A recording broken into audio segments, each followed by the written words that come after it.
کاغذ کریے وہ دیتا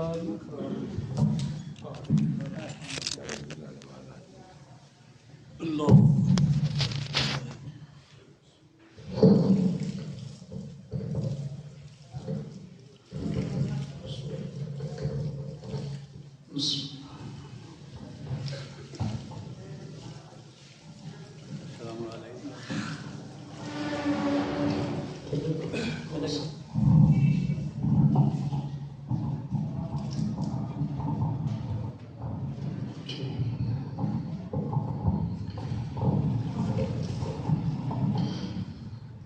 الحمدللہ رب العالمین والعاقبۃ للمتقین والصلاة والسلام علی سید الانبیاء والمرسلین وعلی آلہ الطیبین الطاہرین وازواج امہات المؤمنین اما بعد فاعوذ باللہ من الشیطان الرجیم بسم اللہ الرحمن الرحیم ما كان محمد أبا أحد من رجالكم ولكن رسول الله وخاتم النبيين وكان الله بكل شيء عليما آمنت بالله صدق الله العظيم إن الله وملائكته يصلون على النبي يا أيها الذين آمنوا صلوا عليه وسلموا تسليما الصلاة والسلام عليك يا سيدي يا رسول الله الصلاة والسلام عليك يا سيدي يا حبيب الله الصلاة والسلام عليك يا سيدي يا خاتم النبيين وعلى آلك وأصحابك يا سيدي يا شفيع المسلمين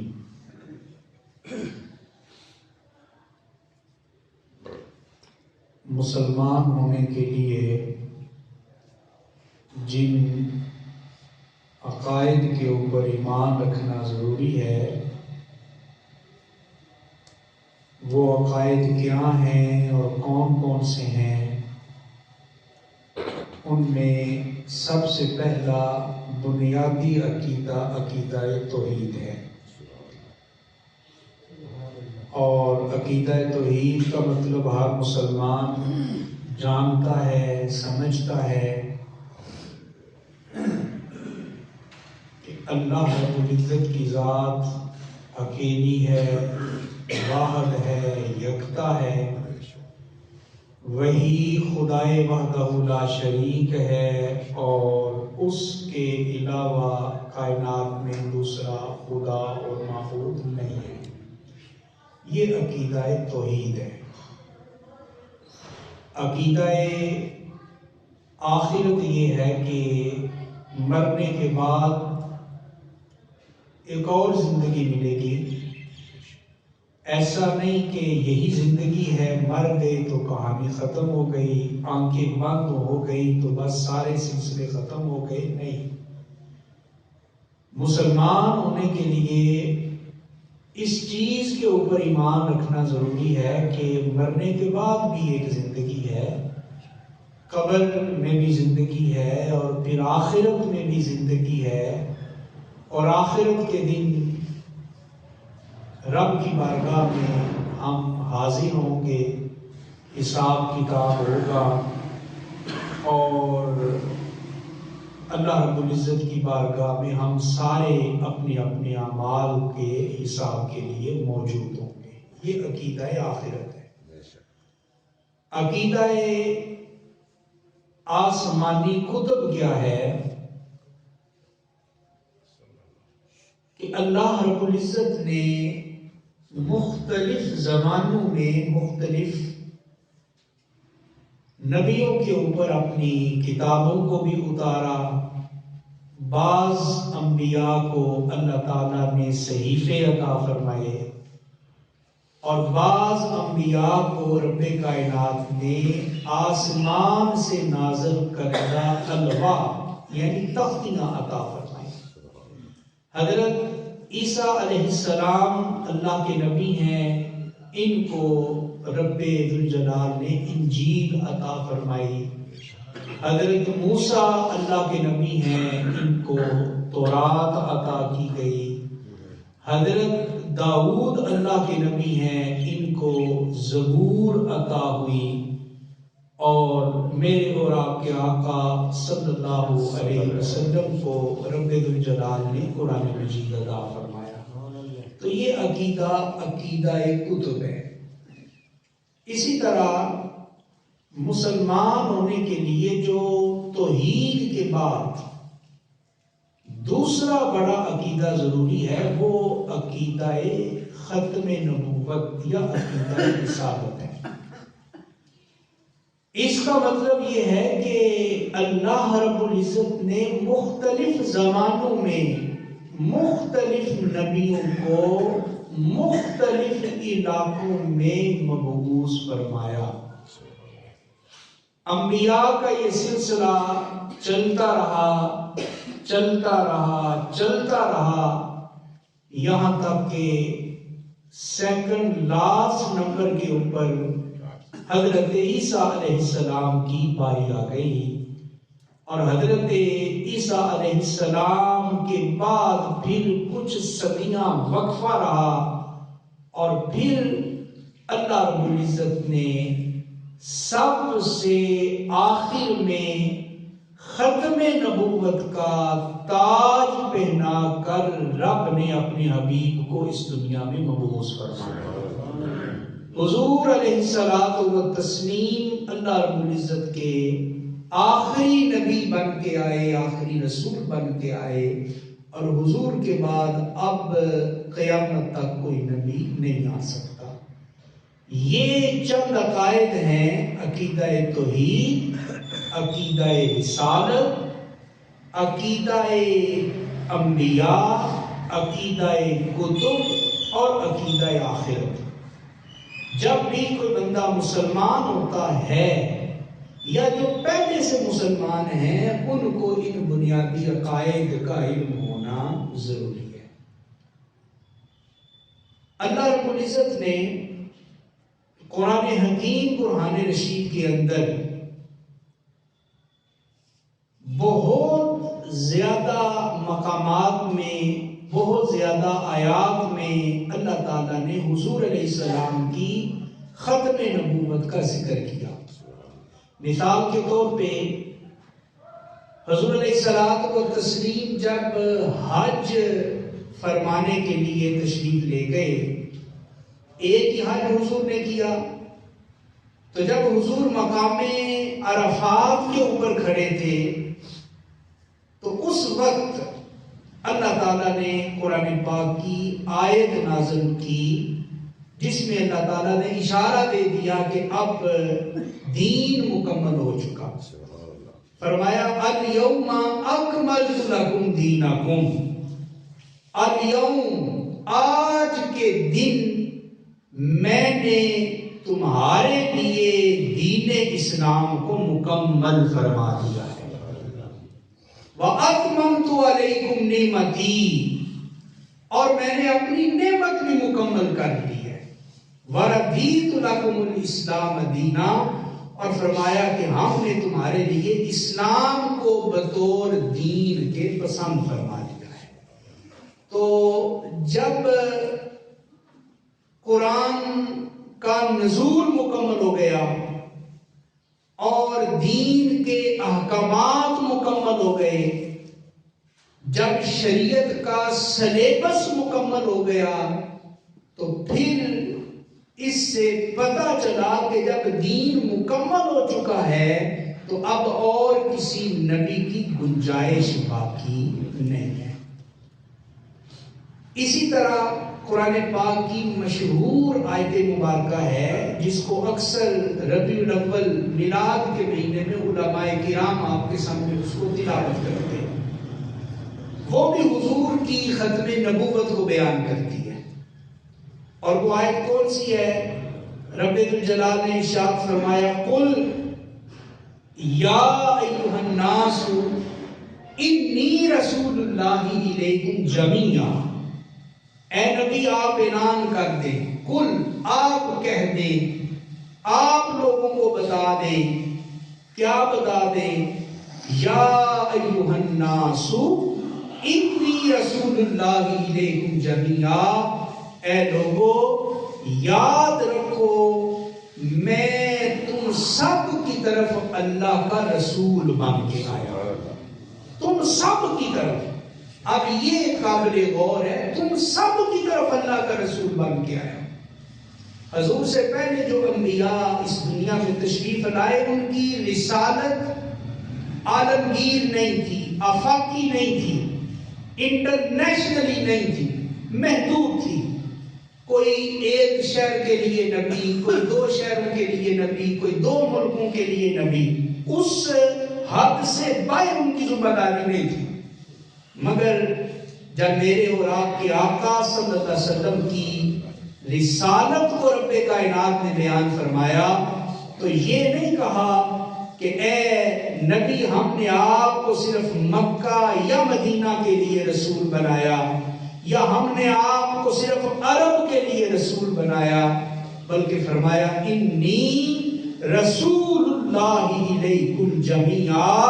اے نبی آپ اعلان کر دیں اے لوگو اللہ نے مجھے تم سب کی طرف اپنا رسول بنا کے مبعوث فرما دیا. اسی طرح ایک اور آیت قرآن پاک کی جو بچے بچے کو آتی ہے، اس میں بھی حضور علیہ السلام کی ختم نبوت کا بیان ہے. اور وہ آیت کون سی ہے؟ وَمَا أَرْسَلْنَاكَ إِلَّا رَحْمَةً لِلْعَالَمِينَ. اے نبی ہم نے آپ کو نہیں بھیجا مگر کل عالمین کے لیے رحمت بنا کر. تو اب مجھے بتائیں جب اللہ نے حضور کو سب کے لیے نبی بنا کے بھیج دیا کل عالمین کے لیے، تو پھر اس سے پتہ چلا کہ اب اور کسی نبی کی گنجائش نہیں ہے اور کسی رسول کی گنجائش نہیں ہے. اس لیے گنجائش نہیں ہے کہ رب کائنات نے اپنے حبیب لبیب کو کل عالمین کے لیے رحمت بنا کے مبعوث فرما دیا. اور ختم نبوت کے اوپر جو سب سے معروف آیت ہے، سب سے مشہور آیت ہے اور جو ہر مسلمان کو آنی چاہیے، یہ صرف علماء کی ذمہ داری نہیں. حضور کی ختم نبوت پہ پہرا دینا بحیثیت مسلمان آپ سب کی ذمہ داری ہے. اور جب کسی مرزئی بے ایمان سے، کذاب سے کسی کا واسطہ پڑھ دے تو یہ 3-4 آیتیں آپ پڑھ کے سنائیں تو پھر انشاءاللہ العزیز وہ جو فتنہ ہے وہ وہاں پہ موجود نہیں رہے گا. اور وہ آیت جو میں نے کہا سب کو آنی چاہیے، جس میں بڑے واضح لفظوں میں حضور کی ختم نبوت کا بیان ہے، وہ 22ویں سپارہ سورہ احزاب کی آیت ہے. اور وہ کیا ہے؟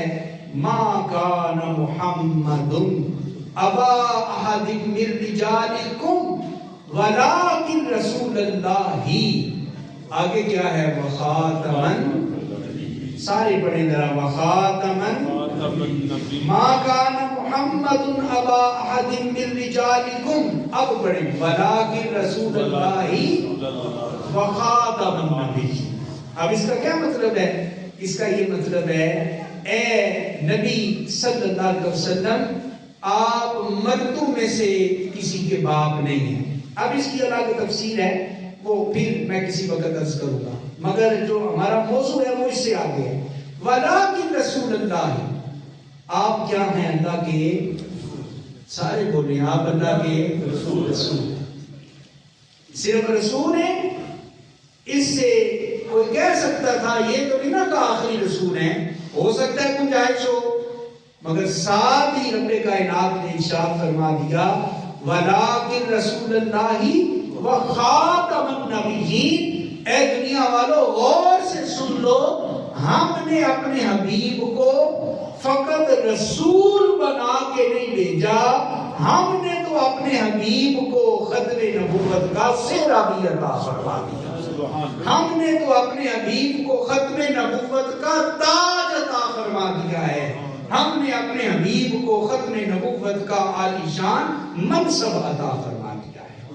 حضرات محترم، فتنوں کا دور، آزمائشوں کا دور، امتحانوں کا دور، ایک فتنہ ختم نہیں ہوتا، دوسرا پہلے سر اٹھائے کھڑا ہوتا ہے۔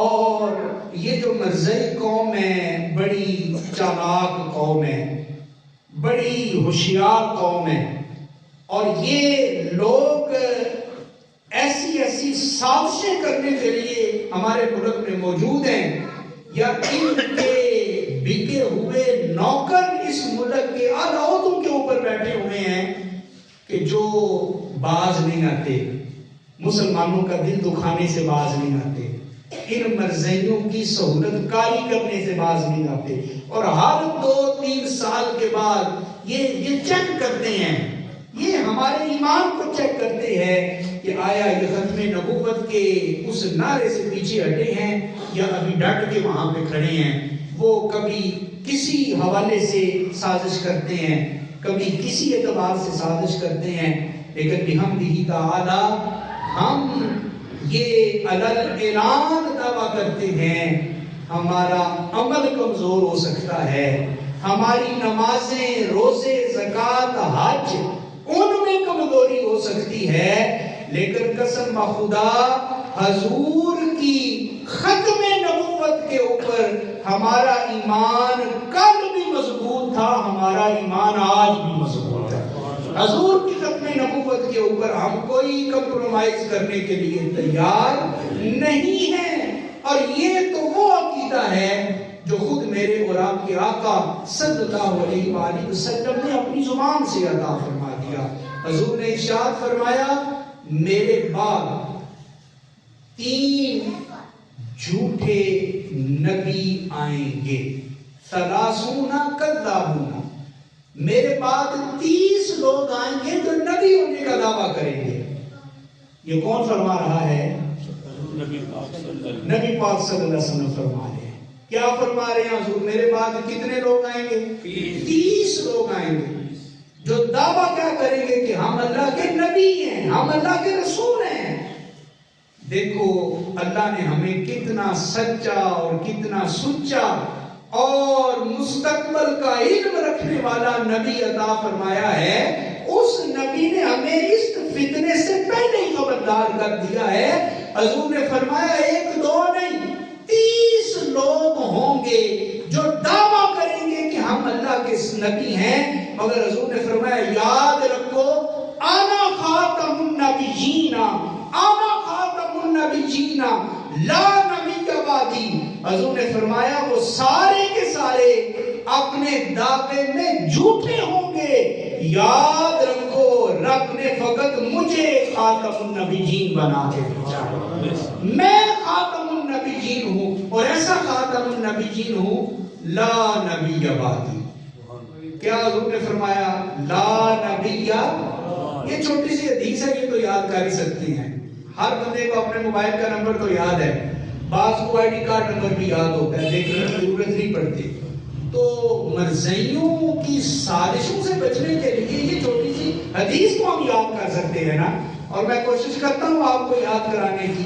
حضور نے کیا فرمایا؟ لا نبی، سارے پڑھ لیں 2-3 دفعہ، لا نبی لا نبی بعدی۔ حضور نے مہر لگا دی اور ہر قسم کے شک و شبہ کو حضور نے دور کر دیا اور کہا یاد رکھو 30 لوگ دعویٰ کریں گے، مگر ان کی سازشوں کا شکار نہ ہو جانا، ان کے جال میں نہ پھنس جانا، اور اپنا عقیدہ مضبوط کر لینا اور خوب کان کھل کے سن لینا، انا خاتم النبیین لا نبی بعدی۔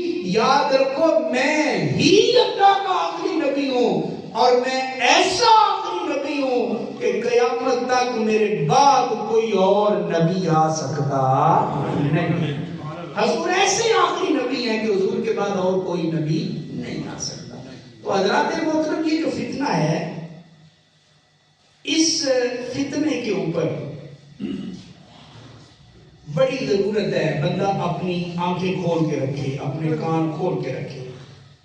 اور یہ جو فتنہ ہے، میں گاہے بگاہے اس موضوع کے اوپر آپ کے سامنے گفتگو کرتا ہوں ختم نبوت کے اوپر قادیانیت کیا ہے، مرزائیت کیا ہے، یہ مرزا کہاں کا تھا، یہ فتنہ کیسے شروع ہوا، گاہے بگاہے اس پہ گفتگو ہوتی رہتی ہے، مگر ان کذابوں اور جھوٹوں کی سازشوں سے بندہ یہ نتیجہ اخذ کرتا ہے کہ اس موضوع کے اوپر بار بار گفتگو ہونی چاہیے، اور ہر مسجد سے گفتگو ہونی چاہیے، اور ہر منبر سے یہ آواز بلند ہونی چاہیے کہ حضور علیہ الصلوۃ والتسلیم کی ختم نبوت کے حوالے سے ہم بالکل واضح ہیں، اور یہ مدعی جتنی بھی سازشیں کر لیں اللہ کے فضل سے ہم ان کی کسی سازش کو کامیاب نہیں ہونے دیں گے۔ انڈیا میں یہ بدبخت پیدا ہوا پاکستان بننے سے پہلے، گرداسپور انڈیا، قادیان کا قصبہ، وہاں پہ یہ پیدا ہوا۔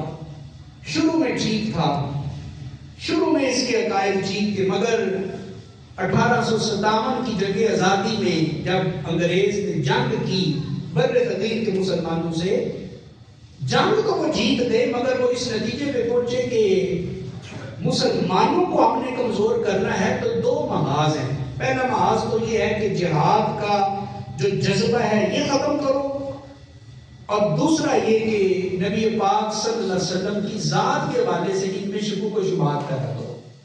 انگریز بھی یہ بات سمجھتا تھا کہ مسلمان جتنا بھی کمزور ہو جائے اس کا رشتہ اپنے پیغمبر سے کچا نہیں ہوتا، یہ حضور سے محبت کے حوالے سے یہ جوش میں آ جاتا ہے، اور اس کے جذبات جو ہیں یہ پہاڑوں سے بھی بلند ہو جاتے ہیں جب اس کو پتہ چلتا ہے کہ کسی نے ہمارے نبی کے حوالے سے کوئی بدتمیزی کی ہے۔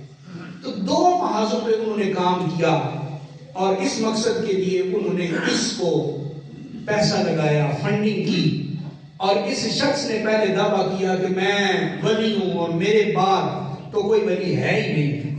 پھر تھوڑے عرصے بعد اس نے دعویٰ کیا میں مجدد بن گیا ہوں۔ پھر اس نے دعویٰ کیا میں مسیح موعود ہوں۔ ہمارا یہ عقیدہ ہے نا قیامت کے قریب حضرت عیسیٰ واپس دنیا میں زندہ آئیں گے اور حضور علیہ الصلوۃ والتسلیم کا امتی بن کے آئیں گے، نبوت کی حیثیت سے نہیں آئیں گے، حضور کی امتی کی حیثیت سے آئیں گے۔ اس نے کہا کہ میں ہی عیسیٰ ہوں۔ پھر دو قدم آگے بڑھا، اتنا آگے بڑھا، اتنا آگے بڑھا، اس نے کہہ دیا کہ میں ہی اللہ کا آخری نبی ہوں۔ اور جب پکڑ ہوئی، علماء نے پکڑا، علماء نے گرفت کی، تو پھر کہنے لگا نہیں، اصل بات یہ ہے کہ آخری نبی تو حضور ہی ہیں، مگر حضور علیہ السلام نے مہر لگائی ہے اور حضور نے مجھے بھی نبی بنا دیا ہے۔ یہ اللہ نے اختیار دیا ہے نبی پاک کو، جس کو چاہے نبی بنا دیں۔ بندہ پوچھے حضور نے یہ اختیار حضرت ابو بکر کے لیے تو استعمال نہیں کیا، حضرت عمر اور حضرت عثمان وہ جو اتنے عالی شان لوگ تھے ان کے لیے تو حضور نے یہ اختیار نہیں استعمال کیا، اور تیرے لیے یہ اختیار حضور نے رکھا ہوا تھا۔ ایسا کذاب آدمی ہے، اور حضور نے اس سے پہلے ہی خبردار کر دیا تھا۔ کیا حضور نے فرمایا اگر میرے بعد نبوت کا دروازہ کھلا ہوتا اور اگر میرے بعد کسی اور نئے نبی بن کے آنا ہوتا تو حضور نے کس کا نام لیا؟ وہ عمر بن خطاب، عمر بن خطاب ہوتا۔ مگر ساتھ حضور نے فرمایا یاد رکھو انا خاتم النبیین لا نبی بعدی، میں آخری نبی ہوں اور میرے بعد کوئی نبی نہیں آ سکتا۔ اور پھر یہ جو قادیانیت ہے یا یہ جو مرزیت ہے یہ ہے کیا؟ ہمارے جو کالج یونیورسٹیوں میں پڑھنے والے طلباء ہیں یا جو وہ لوگ ہیں کہ جو علماء کے ساتھ زیادہ سنگت نہیں رکھتے، علماء کی محفل میں نہیں آتے، وہ بعض اوقات کہتے ہیں کہ یہ مولویوں نے تو مسئلہ بنا رکھا ہے مرزیوں کا یا قادیانیوں کا، یہ بھی مسلمان ہی ہیں۔ جو کالج یونیورسٹیوں میں پڑھنے والے لوگ ہیں نا، بڑی بڑی یونیورسٹیوں میں، وہ یہ سمجھتے ہیں کہ یہ جو مرزی ہیں یہ بھی مسلمان ہیں، جس طرح باقی مسلمانوں کے مسلک ہیں، فرقے ہیں، یہ بھی شاید انہی میں سے ایک فرقہ ہے۔ مگر قادیانیت کا خلاصہ اگر میں آپ کے سامنے رکھوں تو وہ ذرا آپ غور سے سن لیں گے تو انشاءاللہ ساری زندگی ایمان میں تشکیک یعنی شک پیدا نہیں ہوگا۔ قادیانیت کیا ہے؟ جب اس بدبخت نے کہا کہ میں بھی نبی ہوں اللہ کی طرف سے بنایا گیا اور مہر لگائی ہے حضور علیہ الصلوۃ والتسلیم نے، تو پھر اس نے کہا کہ قرآن پاک کی جو آیات حضور علیہ الصلوۃ والتسلیم کے لیے نازل کی ہیں، یہ کہتا ہے وہ اصل آیات رب نے حضور کے لیے نہیں، وہ میرے لیے نازل کی۔ وَرَفَعْنَا لَكَ ذِكْرَكَ، کہتا ہے یہ آیت میرے لیے اتری ہے۔ اِنَّ اللَّهَ وَمَلَائِكَتَهُ يُصَلُّونَ عَلَى النَّبِيِّ، کہتا ہے یہ آیت تو میرے لیے اتری ہے۔ اور کہتا ہے کہ نبی پاک کو تو اللہ نے صرف 3000 معجزے دیے اور مجھے اللہ نے 3,00,000 معجزے عطا کر دیے۔ اس کی ذرا بدنیتی دیکھیں اور عقل کی خباثت دیکھیں آپ۔ اور یہ اس کی جو بیوی تھی، کہتا ہے کہ یہ ازواج مطہرات میں سے ہے، ازواج مطہرات میں سے، اور جنہوں نے پہلے اس کا کلمہ پڑھا، کہتا ہے کہ جو مقام خلفائے راشدین کا تھا نا، وہی مقام مجھے پہلے نبی ماننے والوں کا ہے۔ اس کا پہلا خلیفہ تھا حکیم نور الدین، تو کہتا ہے کہ جو مقام حضرت ابوبکر صدیق کو حاصل ہے، وہی مقام معاذ اللہ میرے خلیفہ حکیم نور الدین کو حاصل ہے۔ اس کا دوسرا خلیفہ تھا مرزا محمود، کہتا ہے کہ جو مقام خلفائے راشدین میں حضرت فاروق اعظم کو حاصل ہے، وہی مقام جو ہے یہ اس میرے دوسرے مرزے کو حاصل ہوگا۔ اور پھر آپ ذرا غور کریں اور اللہ رب العزت کی بارگاہ میں استغفار کریں کہ یہ کیسا بدبخت آدمی تھا۔ یہ اپنی اولاد کو کہتا تھا کہ جو مقام رب نے حضور کی اہل بیت کو دیا ہے، وہی مقام رب نے میری اہل بیت کو بھی عطا کیا۔ اور پھر جناب والا موٹی 2-3 چیزیں آپ یاد رکھ لیں، بنیادی چیزیں یاد رکھ لیں۔ جو اللہ کا سچا نبی ہوتا ہے، اللہ کا سچا نبی، وہ دنیا میں آ کے کسی سے علم حاصل نہیں کرتا۔ کیا میں نے کہا؟ ذرا تصدیق کرے میری بات کی۔ جو اللہ کا سچا نبی، جتنے سچے پیغمبر آئے ہیں، سارے نبیوں کی سیرت اٹھا کے دیکھ لیں، اللہ کے نبیوں نے کسی مدرسے میں، کسی تعلیمی ادارے میں جا کے تعلیم حاصل نہیں کی ہے۔ اب یہ مرزا جو ہے یہ پڑھتا رہا، سکولوں میں پڑھتا رہا، مدرسوں میں پڑھتا رہا، کالجوں میں پڑھتا رہا۔ اس سے بھی پتا چلا کہ جو دنیا میں آ کے پڑھتا ہے وہ جھوٹا نبی ہوتا ہے، جس کو رب پڑھا کے بھیجتا ہے وہ اللہ کا سچا نبی ہوا کرتا ہے۔ ایک بات۔ دوسری بات یاد رکھیں کہ جو اللہ کا سچا نبی ہوتا ہے نا، وہ دنیا میں آ کے کتاب نہیں لکھتا۔ اللہ تعالیٰ خود اپنی جناب سے اپنے سچے نبی کو کتاب عطا فرماتے ہیں۔ حضرت عیسیٰ علیہ السلام کو رب تعالیٰ نے انجیل عطا فرمائی۔ کون سی کتاب؟ انجیل۔ اب مجھے بتائیں یہ حضرت عیسیٰ نے خود نے کیا یا رب نے عطا فرمائی ہے؟ حضرت موسیٰ کو تورات دی ہے رب نے، یہ آپ نے خود نے کی ہے یا رب کی طرف سے ملی ہے؟ حضرت داؤد کو زبور ملی ہے، یہ خود نے کی ہے یا رب نے عطا فرمائی ہے؟ اور میرے اور آپ کے نبی صلی اللہ علیہ وسلم کو اللہ تعالیٰ نے کون سی کتاب عطا فرمائی؟ قرآن مجید۔ مجھے بتائیں یہ حضور جو ہے یہ مکہ یا مدینہ میں خود بیٹھ کے لکھا کرتے تھے یا صبح و شام فرشتوں کا سردار آیتیں لے لے کے نازل ہوا کرتا تھا؟ تو اس نے خود کتابیں لکھی ہیں، ازالۃ الاوہام، حقیقت الوحی، یہ اس کی کتابیں ہیں، اس نے خود لکھی ہیں۔ کہتا ہے میں اللہ کا نبی ہوں، اتنی عقل بھی نہیں کہ جو نبی ہوتا ہے وہ خود کتابیں نہیں لکھتا، اس کے اوپر رب کی طرف سے کتابیں نازل کی جاتی ہیں۔ اور تیسری بات یاد رکھیں، جو اللہ کا نبی ہوتا ہے نا، اس کی پیشین گوئی کبھی غلط نہیں ہوتی، اور اس کی ساری پیش گوئیاں غلط نہیں ہیں۔ وقت نہیں میں ساری کی ساری بیان کروں۔ اس کا ایک مرید تھا، اس کا کلمہ پڑھتا تھا۔ ایک دفعہ وہ اپنی فیملی کے ساتھ اس سے ملنے آیا تو یہ مرزا اس کی بیٹی پہ عاشق ہو گیا، اتنا بدبخت تھا، وہ رشتہ مانگ لیا۔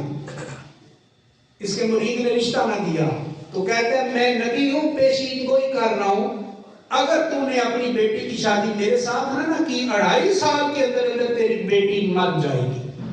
اور اس کی شادی تو جس سے کرے گا وہ تیرا داماد بھی چند سالوں میں مر جائے گا. اور پھر غصہ نکالا, کہا کہ یاد رکھ تیری بھی زندگی تھوڑی رہ گئی ہے, تو بھی چند دنوں کا مہمان ہے, میرے ساتھ شادی کر لے بیٹی کی, ساری بچ جائیں گے. پیشین گوئی کی. مگر اللہ تعالیٰ کی قدرت دیکھیں, مرزا ان تینوں سے پہلے مرا, اس کی بیٹی بھی زندہ رہی, اس کا شوہر بھی زندہ رہا, اور اس کا باپ بھی خود بعد میں جا کے فوت ہوا. پیشین گوئی جھوٹی ہو گئی. اور اس کے علاوہ بھی اس کی بڑی پیشین گوئیاں ہیں, مگر وقت نہیں میں ساری عرض کروں. اب آئیں ذرا ایمان ٹھنڈا کرنے کے لیے سنیں کہ اللہ تعالیٰ نے ہمیں کتنا سچا اور کتنا سچا نبی عطا فرما دیا ہے. مل کے بولے سبحان اللہ. سبحان اللہ. حضور کی عظمت ہے, حضور کی شان ہے. یہ میرے لفظ کمزور ہو سکتے ہیں, مگر جس آقا کریم کی میں عظمت بیان کرنے لگا ہوں, اس حبیب کو اپنی بڑے شان عطا فرمائی. حضور کی پیشین گوئی دیکھیں, بڑی پیش گوئیاں حضور نے کی, ساری سچی ہوئی. ایک آپ سن لیں, حضور ہجرت فرما رہے تھے, حضور کو مکے والوں نے لوگ پگائے, جو پکڑ کے لائے گا انعام دیں گے. لوگ آئے, کچھ ناکام ہو کے واپس چلے گئے. ان میں سے ایک شخص آپ تک پہنچا, اس کا نام سراقہ تھا. وہ جب حضور کو پکڑنے کے لیے قریب آیا, زمین پھٹی, اس کا گھوڑا زمین میں دھنس گیا. اس نے معافی مانگی, حضور نے معاف کیا, زمین کھلی, اس کا گھوڑا باہر نکل آیا, واپس جانے لگا. پھر خیال آیا ایک کوشش اور کر لیتا ہوں, پھر واپس آیا. پھر جس کی حفاظت خدا کرتا ہے اسے کون نقصان پہنچا سکتا ہے. پھر زمین پھٹتی ہے, یہ گھوڑے سمیت اندر دھنسنا شروع ہوتا ہے. پھر معافی مانگتا ہے, وہ رحمت للعالمین کی ذات پھر معافی عطا فرماتی ہیں. 3 دفعہ ایسا ہوا. اب جب یہ واپس جانے لگا, ابھی اس نے کلمہ نہیں پڑھا, ابھی حضور کی نبوت کا اعلان نہیں کیا اس نے. اب جب یہ واپس جانے لگا تو حضور نے کہا, اے سراقہ میں دیکھ رہا ہوں ایک وقت وہ آئے گا جب تمہیں ایران کے بادشاہ کسرا کے سونے کے کنگن تمہیں پہنائے جائیں گے. میں دیکھ رہا ہوں تمہیں ایرانی بادشاہ کسرا کے سونے کے کنگن پہنائے جائیں گے. اب ایران اس وقت کا سپر پاور تھا جیسے آج امریکہ ہے. میں آپ کو کہوں کہ جناب آپ امریکہ کے وائٹ ہاؤس کے اندر جو پریزیڈنٹ کی سیٹ ہے اس کے اوپر بیٹھیں گے تو آپ مسکرا کے کہیں گے یہ کیسا مذاق ہے, کہاں ہم کہاں سپر پاور. تو سراقہ, یہ مثال دی ہے میں نے سمجھانے کے لیے, سراقہ کو حضور نے کہا ایرانی بادشاہ کے سونے کے کنگن تمہیں پہنائے جائیں گے. اب دیکھیں حضور کی یہ پیشین گوئی کیسے پوری ہوتی ہے. حضور علیہ الصلوۃ والتسلیم نے یہ پیشین گوئی کر دی. وقت گزرتا گیا, وقت گزرتا گیا, حضور نے دنیا سے پردہ فرما لیا. حضرت جناب ابو بکر صدیق کا دور آیا, دور گزر گیا, دنیا سے پردہ کر گئے. حضرت فاروق اعظم کا دور آ گیا. اب یہ جو سراقہ تھا یہ بعد میں مسلمان ہو گیا, حضور کا صحابی بن گیا اور حضور کی امت میں شامل ہو گیا. اب جب حضرت فاروق اعظم کا دور آیا تو حضرات محترم ذرا غور سے سنیے گا, اس سراقہ کے اوپر بیماری نے حملہ کیا اور یہ اتنا بیمار ہوا, اتنا بیمار ہوا, لوگ سمجھنے لگے کہ بس آخری وقت آ گیا, اب یہ نہیں بچتا. مگر حضرت سراقہ مسکراتے تھے اور خوش ہوتے تھے. لوگ کہتے اتنے بیمار ہو, موت سر پہ کھڑی ہے اور مسکرا رہے ہو. سراقہ کہتے ہیں میں نہیں مر سکتا, مجھے موت نہیں آ سکتی. لوگ پوچھتے موت کی خبر کس کو ہے, تو کیسے کہہ سکتا ہے کہ موت نہیں آ سکتی. کہتا ہے اس لیے نہیں آ سکتی کہ مجھے مدینے والے مصطفیٰ نے فرمایا تھا, یہ مجھے حضور نے فرمایا تھا, اے سراقہ تجھے بادشاہ کے سونے کے کنگن پہنائے جائیں گے. ابھی میں نے وہ کنگن نہیں پہنے, ابھی ایران فتح نہیں ہوا, اور میرا ایمان ہے دنیا ادھر کی ادھر ہو سکتی ہے، رسول اللہ کا فرمان خلاف حقیقت نہیں ہو سکتا ہے۔ اور پھر کچھ ہی سالوں کے بعد ایران فتح ہوتا ہے، مال غنیمت آتا ہے، ایرانی بادشاہ کا لباس بھی آتا ہے، اس کا تاج بھی آتا ہے، اس کے کنگن بھی آتے ہیں، مسجد نبوی میں ڈھیر لگ جاتا ہے مال غنیمت کا۔ حضرت فاروق اعظم خلیفہ ہیں، آپ اعلان کرتے ہیں این سراقہ، سراقہ کہاں ہے؟ اس لیے کہ آج کا دن رسول اللہ کی پیش گوئی کے پورا ہونے کا دن آ گیا ہے، آج کا دن حضور کی بات کو مکمل کرنے کا دن آ گیا ہے۔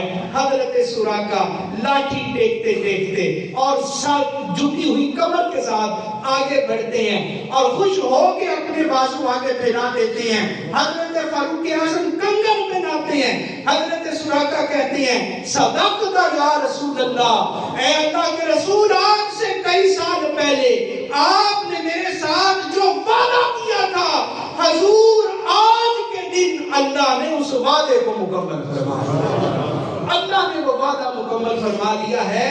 اور علماء لکھتے ہیں کہ سونا حرام ہو چکا تھا، سونا حرام ہو چکا تھا۔ حضرت فاروق اعظم نے کہا سونا حرام ہے جانتا ہوں، لیکن جس کے لیے مصطفیٰ کریم نے حلال کر دیا ہے، رب بھی اس کے لیے حرام فرما دیا کرتا ہے۔ یہ سچے نبی کی نشانی ہوتی ہے کہ سچا نبی اپنی زبان سے جو لفظ نکالتا ہے، اللہ ان لفظوں کو مکمل کر دیا کرتا ہے۔ اب آخر میں 2-3 منٹوں کے اندر ملک کے جو حالات ہیں، جو ایک نیا مسئلہ چل رہا ہے، سپریم کورٹ کے جج نے جو فیصلہ دیا ہے اس کا لب لباب یہ ہے کہ چنیوٹ ربوہ جو پاکستان میں مرزائیوں کا ہیڈ کوارٹر ہے، وہاں ان کی بڑی تعداد ہے مرزائیوں کی، اور آپ جانتے ہیں کہ پاکستان کے آئین نے 1974 کے اندر مرزائیوں کو غیر مسلم قرار دیا۔ مرزائی غیر مسلم ہے، تائید کریں میرے ساتھ، مرزائی کافر ہیں، مرزائی مرتد ہیں، مرزائی مرتد، یہ ہمارے آئین میں لکھا ہوا ہے۔ اب یہ بھی آئین میں لکھا ہوا ہے کہ مرزائی کھلم کھلا اپنے دین کی تبلیغ نہیں کر سکتے، وہ اپنی عبادت گاہ کو مسجد نہیں کہہ سکتے، وہ اپنی اذان یعنی نماز کا جو بلاوا ہوتا ہے اسے اذان نہیں کہہ سکتے۔ مرزائی جو ہیں وہ اپنی عبادت کو نماز نہیں کہہ سکتے۔ اسلام کے شعائر استعمال کرنے کے اوپر پابندی ہے ان لوگوں کے اوپر۔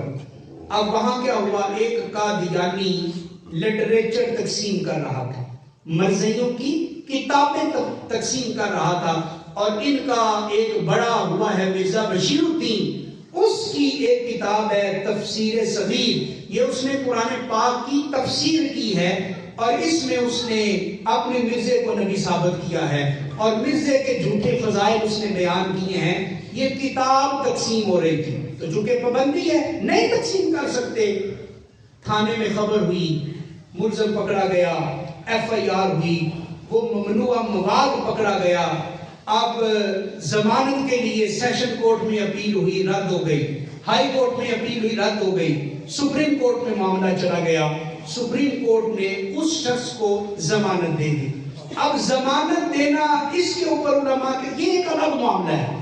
جو اصل خرابی چیف جسٹس نے کی وہ کیا ہے، اس نے کہا لا اکراہ فی الدین، ہمارا دین جبر کرنے کا حکم نہیں دیتا، ہر شخص کو مذہبی آزادی حاصل ہے، عیسائی جو مرضی کریں، ہندو جو مرضی کریں، اسی طرح مرزائی بھی جو مرضی کرتے رہے۔ یہ اس کی سٹیٹمنٹ، اس کے اوپر علماء نے گرفت کی۔ کیسے گرفت کی آپ بھی یاد رکھ لیں، لا اکراہ فی الدین کا مطلب یہ ہے کسی غیر مسلم کو زبردستی آپ مسلمان نہیں کر سکتے، اور اس کا یہ مطلب نہیں آپ اپنے بیٹے کو کہیں چل نماز پڑھنے چلیں، وہ کہے کہ دین میں جبر کوئی نہیں، آپ کون ہوتے ہیں نماز کا حکم دینے والے، تو کیا یہ آیت وہاں پہ لگے گی؟ نہیں، اس کا مفہوم ہی الٹا ہے۔ اور دوسری بات یہ کہ جو مرزائی ہیں یہ خود کو غیر مسلم سمجھتے نہیں ہیں، یہ خود کو مسلمان سمجھتے ہیں، یہ کہتے ہیں مسلمان ہیں، اور وہ کلمہ بھی ہمارا ہی پڑھتے ہیں لا الہ الا اللہ محمد رسول اللہ، مگر جب ہم محمد رسول اللہ پڑھتے ہیں نا، ہم کلمہ پڑھتے ہیں، تو جب ہم لفظ محمد بولتے ہیں صلی اللہ علیہ وسلم، تو ہماری نیت اس سے کون سی اصلی مراد ہوتی ہے؟ نبی پاک صلی اللہ علیہ وسلم کی۔ مگر مرزائی جب یہ کلمہ پڑھتے ہیں تو محمد سے مراد وہ اپنا مرزا لیا کرتے ہیں، مرزا، تو وہ اپنے آپ کو مسلمان سمجھتے ہیں۔ تو ہمارا سوال یہ ہے کہ ہمارے ملک کے آئین نے جس کو مسلمان نہیں کہا وہ خود کو مسلمان نہیں کہہ سکتے۔ بھائی چیف جسٹس قاضی فائز عیسیٰ کے سامنے کوئی بندہ جا کے کرسی لگا کے بیٹھ جائے، گاؤن پہن لے اور بولے میں چیف جسٹس ہوں، تو وہ چیف جسٹس مان لے گا؟ وہ بولے گا نہیں، یہ کیسے ہو سکتا ہے، میں تمہیں نہیں مان سکتا۔ یا اسی طرح کوئی بندہ آرمی چیف کی وردی پہن کے بیج لگا کے بولے جی میں آرمی چیف ہوں، تو اصل آرمی چیف اس کو برداشت کر لے گا؟ نہیں۔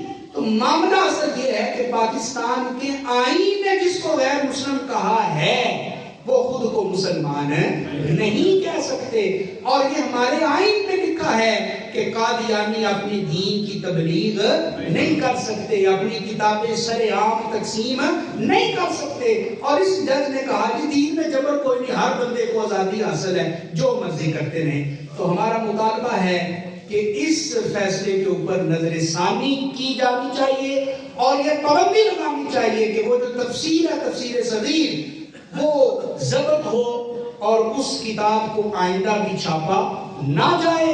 اور دوسرا مطالبہ ہمارا یہ ہے کہ ملک پاکستان کے اہم عہدوں کے اوپر جتنے مرزائی تعینات ہیں ان سب کو بڑی بڑی پوسٹوں سے برطرف کرنا چاہیے۔ اور آپ کو پتا ہوگا کہ جب حضرت علامہ خادم حسین رضوی رحمۃ اللہ تعالیٰ علیہ وہاں پہ دھرنا دے کے گئے تھے، وہ بھی یہی معاملہ تھا، اس لیے کہ ان کی سازشیں ختم نہیں ہوتی ہیں، ان کے فتنے ختم نہیں ہوتے ہیں۔ لیکن الحمدللہ ہم عمل میں کمزور ہو سکتے ہیں، ہم عقیدے میں کمزور نہیں ہیں۔ چیف جسٹس سے اگر توہین عدالت برداشت نہیں ہوتی تو ہم سے توہین رسالت بھی برداشت نہیں ہوتی۔ میری تائید کرتے ہیں تاکہ پھر ہم سنتوں کی طرف جا سکیں۔ اگر چیف جسٹس سے اپنی عدالت کی توہین برداشت نہیں ہو سکتی تو رسول اللہ کے ان غلاموں سے نبی پاک کی توہین بھی برداشت نہیں ہو سکتی۔ ہم یہ مطالبہ کرتے ہیں کہ قادیانیوں کے لٹریچر کے اوپر پابندی لگائی جائے، اور ان کو کھلم کھلا جو اذن دیا گیا ہے جو مرضی کرتے رہے اس پر نظر ثانی کی جائے۔ اللہ تعالی ہمارے ملک کا حامی و ناصر ہو، آمین ثم آمین، وما علینا الا البلاغ۔